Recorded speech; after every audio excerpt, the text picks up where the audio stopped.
Are we live? We don't know. Okay, we are probably live. We are having the time of our lives on a Sunday. Okay, I think we're live. Oops. Forgot to move this clutter. Okay, the nature of this video being two topics that don't necessarily go together, but I'm putting them both in one video anyway, just to get it over with. So I will very clearly delineate as much as possible. This didn't work as well as I thought it would.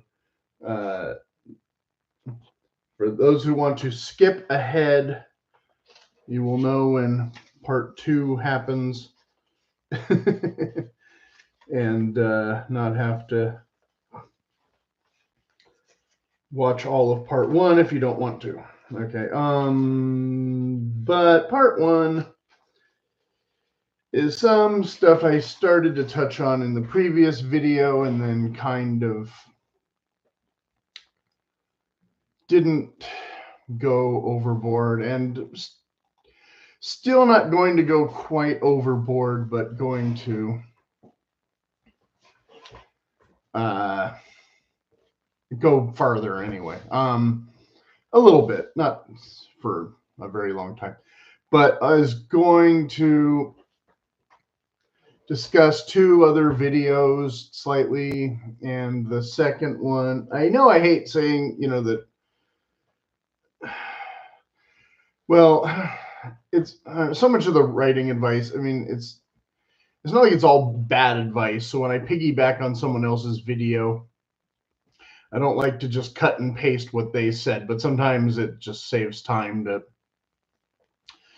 restate what they said to a degree in different words. So very briefly, that can still happen. But okay, so what should writing success look like was not a subject I really felt like I needed to tackle, which is why I'm, again, only tackling it very briefly here. But someone else had done what had kind of largely turned into a philosophical treatise on other ways to look at yourself as a successful writer, even if you didn't sell a lot of copies of a book, or even if you never got a book published. And yeah, I mean, yeah, if your goal is just to become a better writer overall, then great, wonderful. My videos, again, are not, just how to get published, but hopefully it's helpful in, some instructive way on how to, even if you don't get published, to, yes, improve your writing as if you could get published. Because yes, success, the world measures this definition often more than we measure it for ourselves. Because if you're watching this video, regardless of all those other arguments, yes, chances are you are watching this hoping to improve your writing to the point where you do get published and you do make money as a writer, even if you can't make a living as a writer per se, like you could have, I don't know, back in the 60s or something, or even the 80s, when people still read more books because we didn't have the internet. There's no way around it, and all that. Anyway, but in the other video I had talked about, or one of the other videos, I had talked about, like, do you write better when you're happy or you're sad? And I had kind of addressed that, so I'm not going to go into that again, or some other aspects of things that, like I said, I might have already seen in other, or said in other videos, whether you've seen them or not. But frankly, I mean, when you're happy or whatever, you're doing those activities, writing is boring. I mean, comparatively anyway, this idea that you can write when you're happy or sad. Again, I was trying to reframe that from moods to other kind of state of mind or whatever. Again, longer discussion, not really that relevant. Obviously, writing is less boring than revision, though, but it's still mostly basically sitting in a room alone with one's thoughts or memories, right? Trying to recount them or find a clever way to restate them or whatever.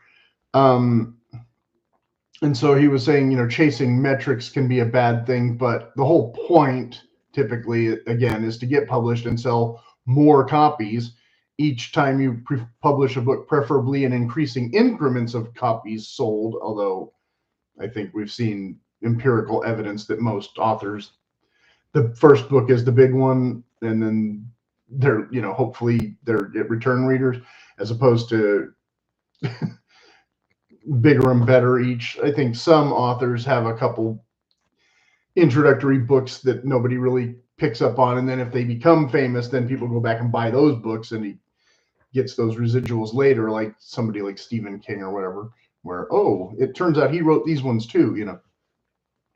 I think that's less often the case, but some writers have, this trial period or whatever. But the metric chasing presented as bad, but I'm afraid also kind of relevant to pretty much any job or even a hobby. You want quantifiable measures of success or at least progress in terms of quality or number of pages or, this kind of thing at a more granular level. I mean, compared to like if you make furniture, you can tell if the chair's any good if you can sit on it, or where my first chair, wouldn't hold my own weight, that kind of thing. I don't bother with word count as a measure because I don't know that all words are such important words to count, but that's another matter.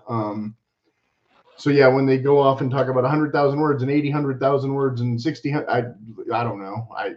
I figure a novel is about 250 pages, and whether or not we're talking double spaced or single spaced becomes a thing. And the trade paperbacks are bigger than these paperbacks, so maybe it's thicker and thinner, and so whatever. Like I said, 200 to 300 pages is kind of a standard novel, though, and so I just count it that way. And if you want to worry that it's too long or too short, then hit the word count thing and tell you where it ranges, and you'll find out, oh, I'm still only in a novella, or oh, this is actually pretty long for a book in this genre. Worry about that again after you finish the first or maybe even the second draft. Okay. Like I said, I would rather be hiking and then maybe write about it when I get home. If anyone, would care to read about it, Facebook is great for this, because I know that, writing about hiking doesn't typically make up a full story for something like a novel. And I doubt I'm getting published anytime soon because of, cronyism or whatever. So I'm not sure exactly how anybody really gets published anymore, but apparently some people do. So maybe my book about hiking will still get there and end up on the bestseller list. But, that seems typically reserved for books by politicians or actors or the occasional spy thriller fiction or romance thing, or Stephen King back in his heyday, blah, blah, blah. Okay. So instead of addressing the 3 elements of story structure, we skip straight to somebody else's mistakes in the first 10 pages that many writers make, which like I said, think deserves to be kind of restated here in other words. And like I said, I think I touched on some of these previously, and maybe I'm forgetting. But if not, then, this is a little list to help you get going. 1, spotlighting inconsequential characters. Is this character essential to the protagonist's journey? Will they appear again in a meaningful way? Because a lot of writers introduce characters and then they never show up again. And what did they do to contribute to the plot or conflict? If you're going to introduce them for one reason or another, like the cab driver on the way to the airport, don't name them. Don't waste extra details about their lives and things to make the reader invest in them, and then they go away because they were just background people. Okay, fine. 2, delivering too much backstory. What do the readers actually need to follow along in the scene? So here they're warning against the info dump about your characters, including inserting extra flashbacks too early before the investment in those characters occurs. Again, I can kind of go either way on this. It's kind of out of fashion now, but like I said, I don't always think, in a previous video, I don't always think that the pure action introduction will always work for a novel the way it worked for Raiders of the Lost Ark. Discuss, whatever. Okay, 3, burying the action. Too much setting, description, and exposition. What is the plot? Where are we going? Again, this is kind of a response to cinema a bit, not entirely. Discover something consequential, navigate a conflict, or work toward goal. So, yeah, fine. I mean, you know, again, we want to know who the character is in a more showy than telly way. I agree, but a lot of, like I said, I've complained, and a lot of men have complained lately. Apparently, according to other videos, I've seen the thumbnails, but I haven't watched them. But I gather that we miss these kind of info dumps to a degree that, well, okay, now these characters are doing all this crap, but I don't know the first thing about them, so I care less about them in a sense sometimes. Again, it's not a movie where I'm seeing the person and I'm thinking, oh, I identify with that guy, or oh, he's, you know, bad or whatever. He seems like he might be bad, or how, you know, however that works with the signifiers. That, again, you can pick up the clues a little bit in the movie and get curious and hooked in a slightly different way, maybe.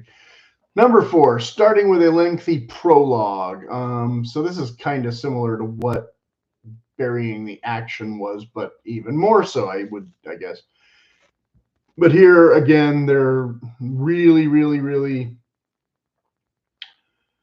talking about the info dump before the characters are even introduced, largely, where we're talking about world building and historical background and something not necessarily non-fiction, but based on, you know, real events or whatever. Especially if the prologue runs over 10 pages long. Let's see, it says cryptic, confusing scenes, attempt at mysterious setups like a horror monster, perhaps. Effective tease, future event, climax, flashback, important context.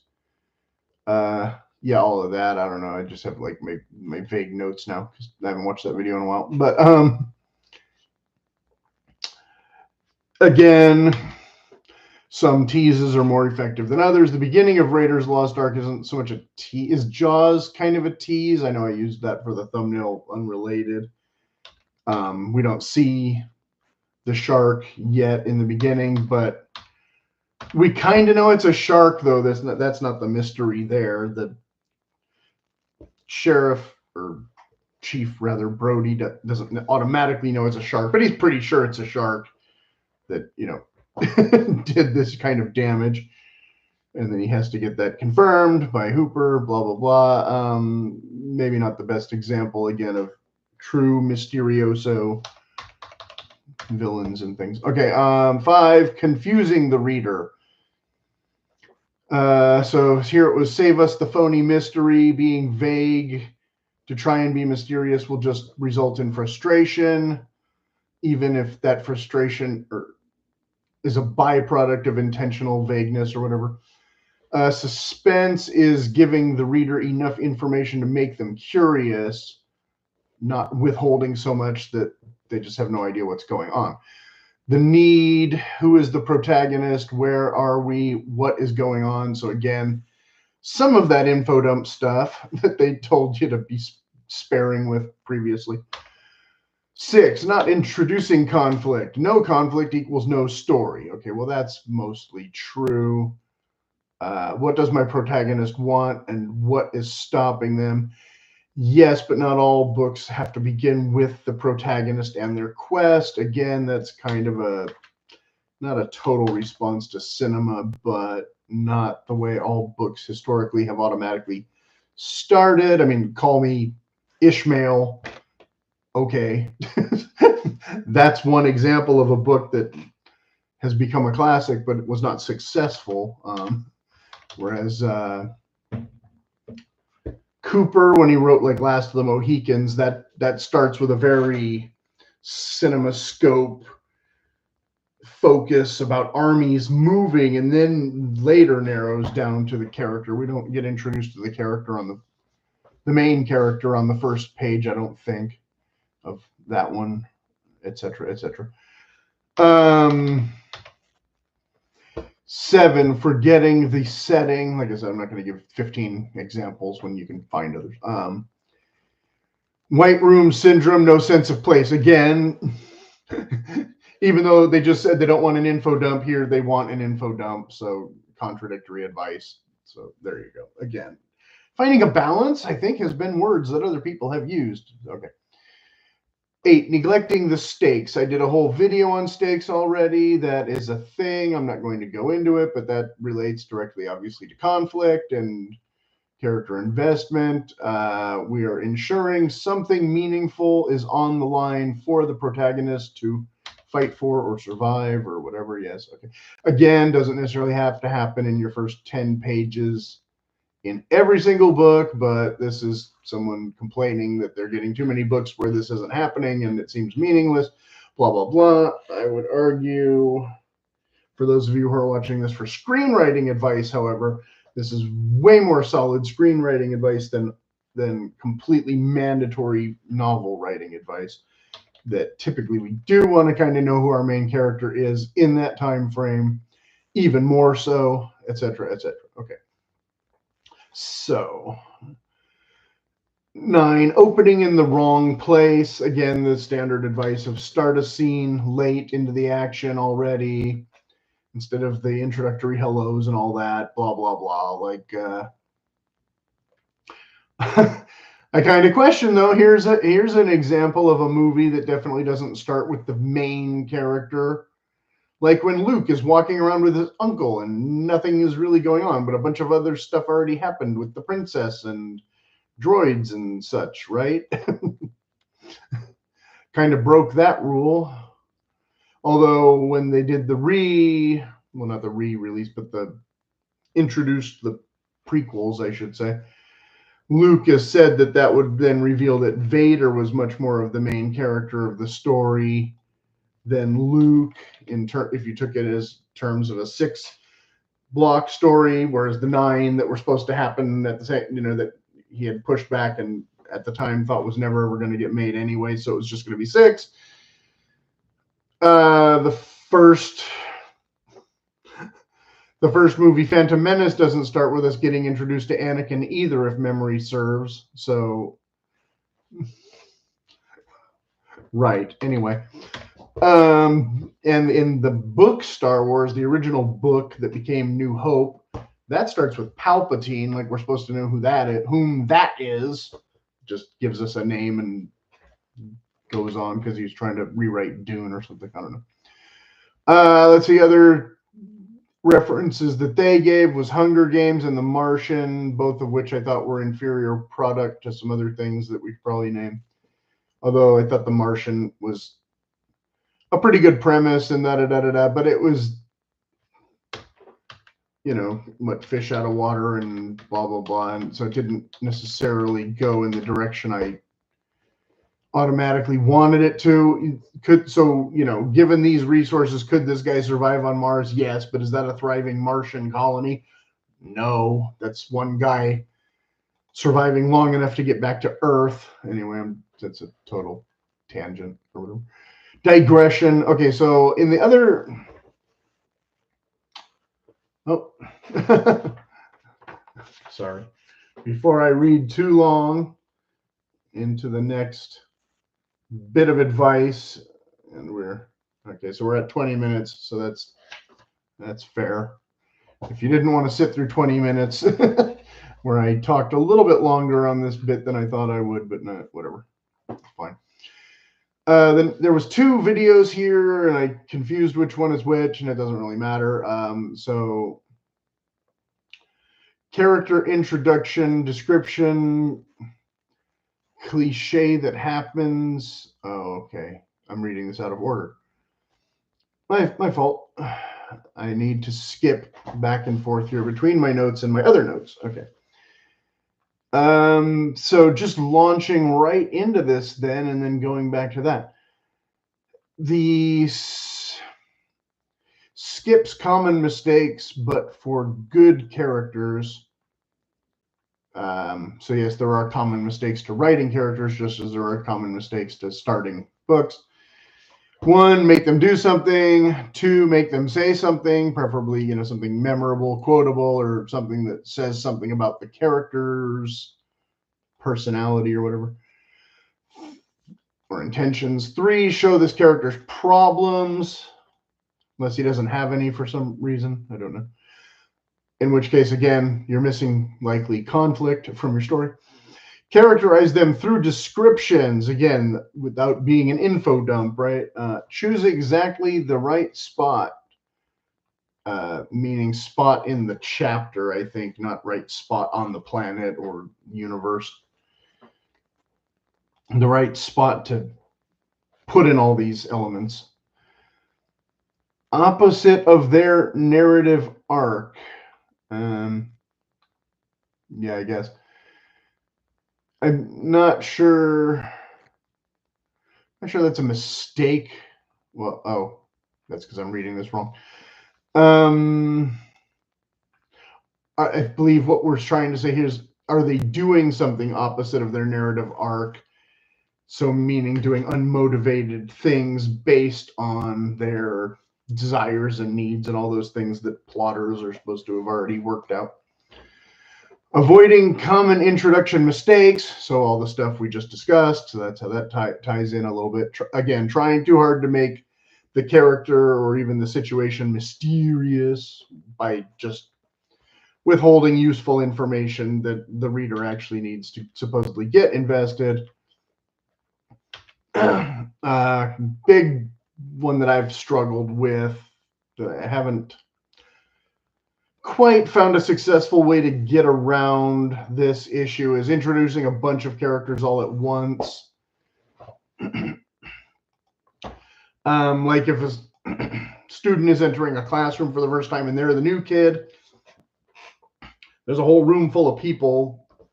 Many of them might be relevant later on. How are you going to tackle that? A baseball team or other sports, a new class, moving to a new town and starting a new job, other scenarios. Playing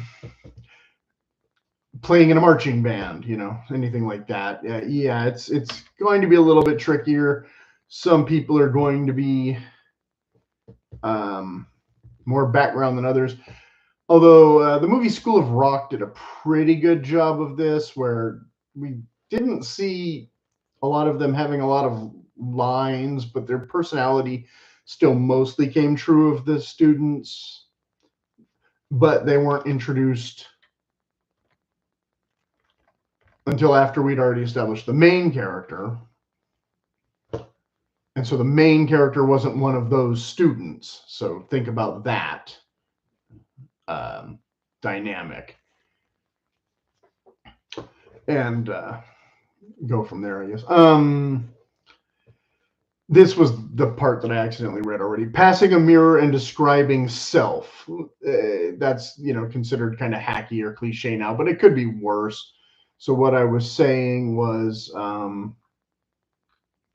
wherever it went, if you see I think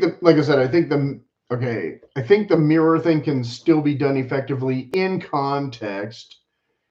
I know this is considered like a cliche, but if they see themselves and describe themselves, but what if the impetus for this is not just to give the reader an info dump, but something along the lines of, I want to change my hair or my clothes, my, whatever, like the Springsteen song. Then you're having the character have more of an internal conversation than just talking to somebody who isn't there, and this can be part of the conflict, but then it might veer into info dump territory depending on the story. You know, if it's I want to lose weight, gives you a body description, but also gives you fitness goals or something like that. If it's a romance novel, I guess we're learning if they're attractive already to others or not, like Big Fat Greek Wedding, right? Again, that's a movie reference, but we do spend half the movie wondering why this guy's chasing this furry girl around.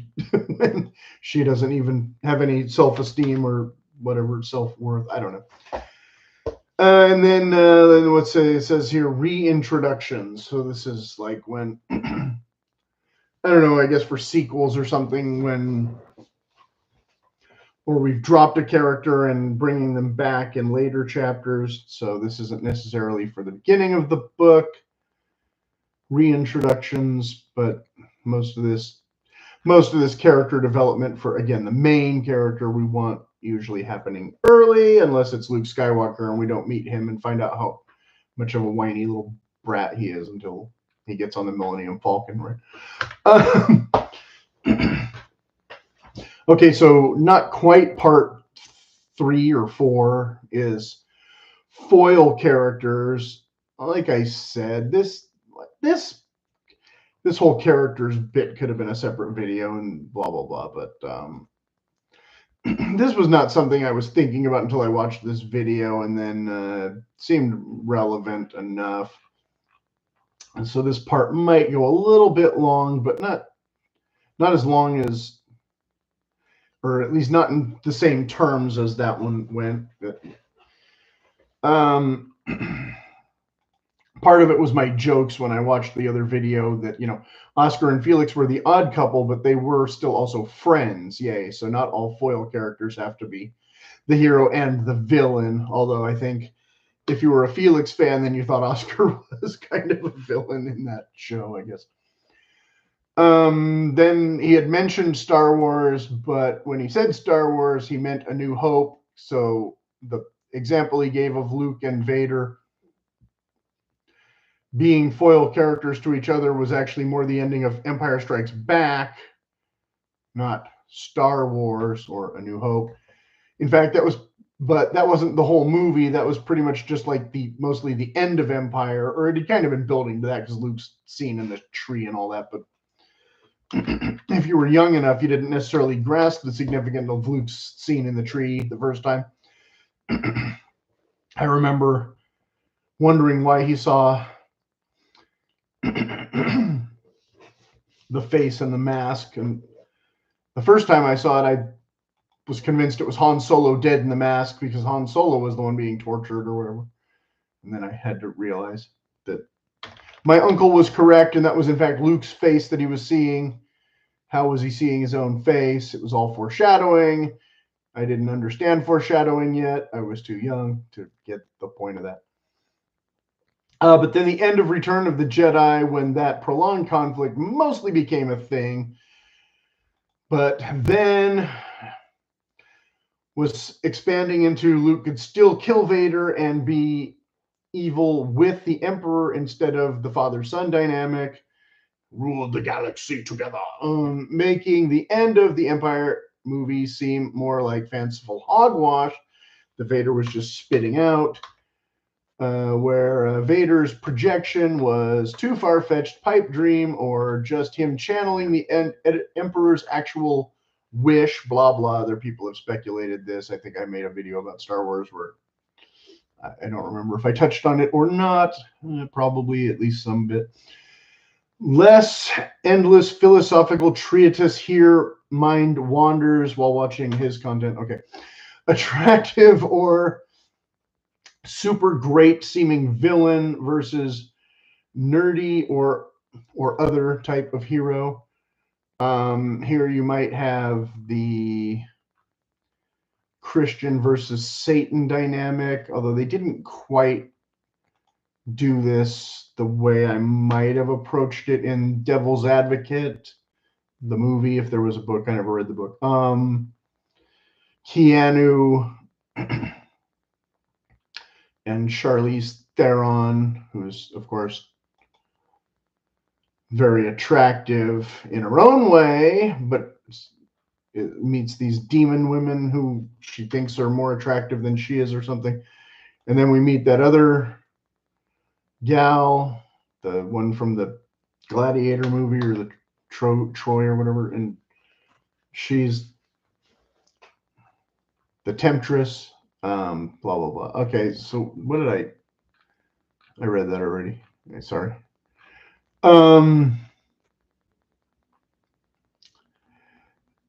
So yeah, in the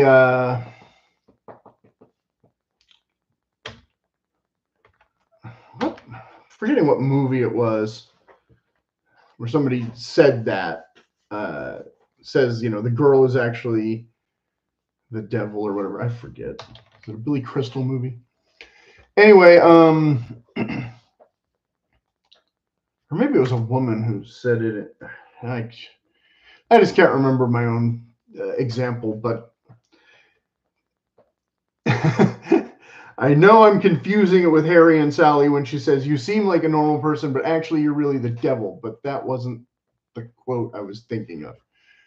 Anyway, and it wasn't Devil's Advocate, like I said, either. So maybe it'll come to me after I think about it long enough. Anyway, attributes versus actions. Stark contrast to have brave versus other behavior. So yes, you can have the foil character being not brave. The Lord of the Rings movie where the guy's stealing the gold and dressing up like a woman to not have to go fight, and he tells him to go defend the women or whatever, and of course the women are bigger and more intimidating than he is. Blah blah blah. Fine example of that to a degree or other degree. Again, R2D2 and C3PO, their banter or whatever that can be, them kind of foiling off each other. From these attributes and actions, conflict can ensue, but doesn't have to be the life-death struggle ultimate, of the plot here. Again, just because Han and Leia bicker all the time, that doesn't change the fact that they're, not united against the Empire and Vader and blah, blah, blah. Gollum versus Frodo. He mentioned where Frodo sees his future, and then he doesn't go into it. So here I get to expand that thought, where they do actually battle at the end also, whereas there's actually no Frodo versus Sauron climax. How would Frodo fight Sauron even if he wanted to?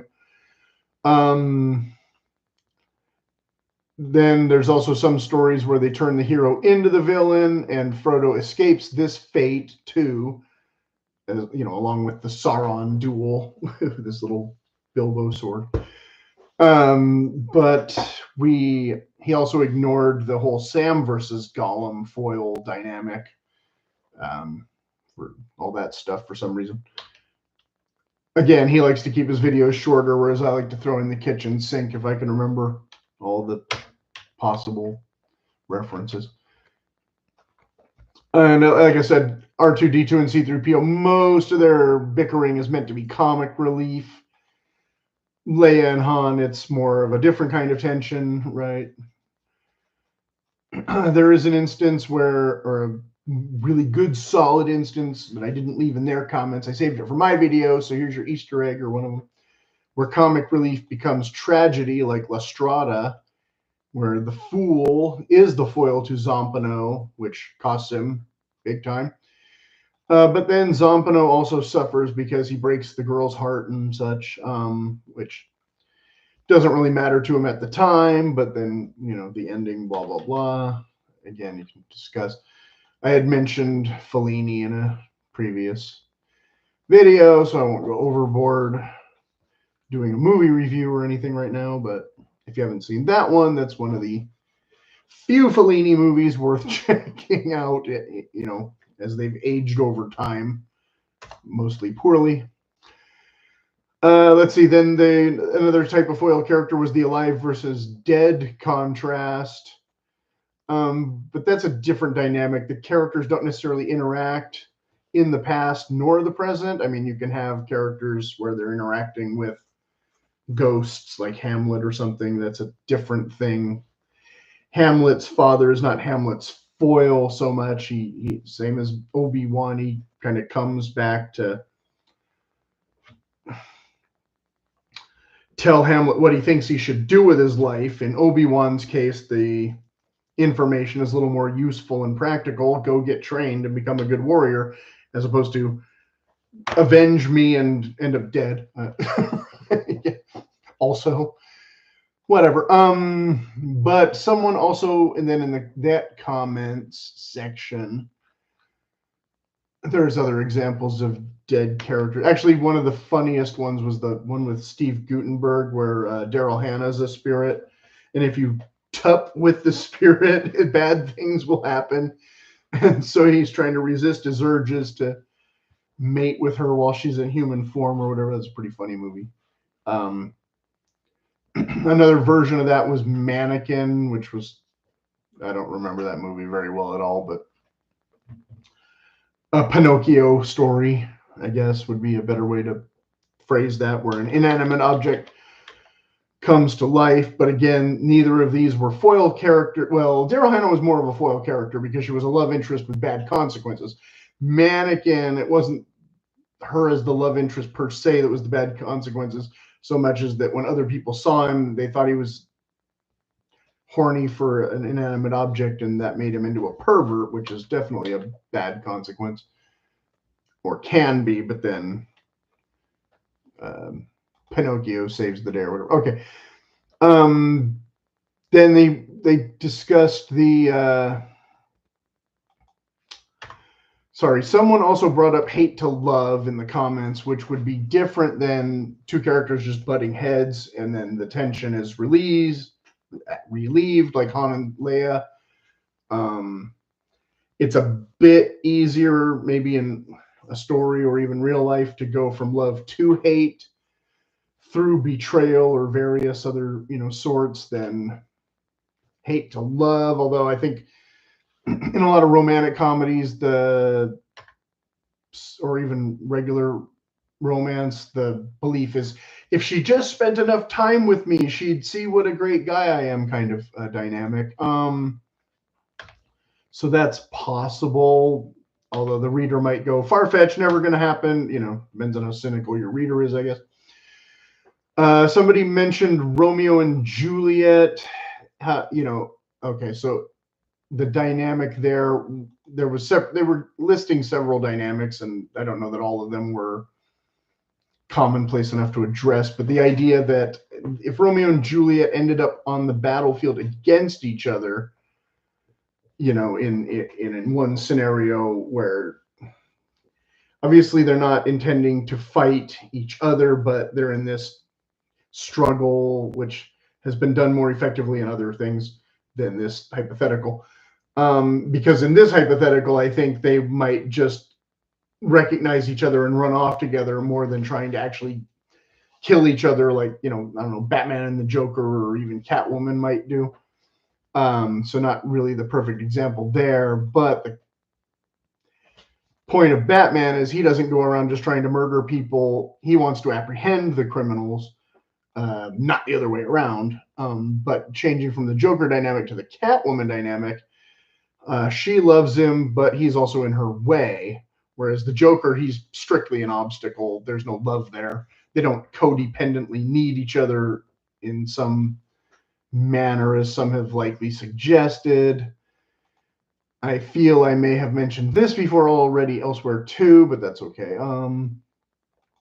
Lex Luthor and other supervillains are all pretty much like the Joker, more in this regard. There's not usually any love interest with supervillains. Catwoman's kind of special in that regard and kind of underused because so many people like the Joker that the Joker became the number one, and other silly ones like the Riddler just sort of went away. Then, of course, the famous cliche line or whatever, he foiled my plans, being part of the dynamic. But again, like I said, also R2-D2 and C3PO and Gollum, you know, could be Frodo's future. Oh, I already kind of went into this. The ultimate fate of the ring, however, see, I meant to kind of talk about this sooner and group it, but you're getting it out of order slightly here. The ultimate fate of the ring and Frodo is Sauron's potential foil, but Gollum becomes the unwitting hero by default because he actually destroys the ring without wanting or meaning to. So then I had another long thought about Gandalf and Saruman and all the rest in that video that I did about the 4 quadrants recently, 2 videos ago or whatever. Where you're mapping out the characters' motivations before you try to write them, which again can be gray areas and they might not fit neatly all into just one quadrant all the time. And moving from one quadrant to another is not always their ultimate character arc. Sometimes they pass through the other quadrants to get to the ultimate one. So it's not necessarily the best metric for characterization and plotting and all that, but it's not completely useless. But if you did Lord of the Rings, it would take forever because there's so many characters and they all have their own motivations, some of which are a lot simpler, like Boromir. Again, he's on board with the idea of the basic quest, but ultimately he also has his own quest, which is to get the ring back for his father, rather than destroying the actual ring, even though he's sworn to help destroy the ring, but the ring gets the better of him, blah, blah, blah. So that puts him in 3 different quadrants at different, from one paragraph to the next almost. So, you know, it gets kind of messy there. So yeah, it would go on forever to map them all, and the Fellowship doesn't know the dwarves have been wiped out in Moria, but they were mostly not wiped out by the Balrog, but orcs.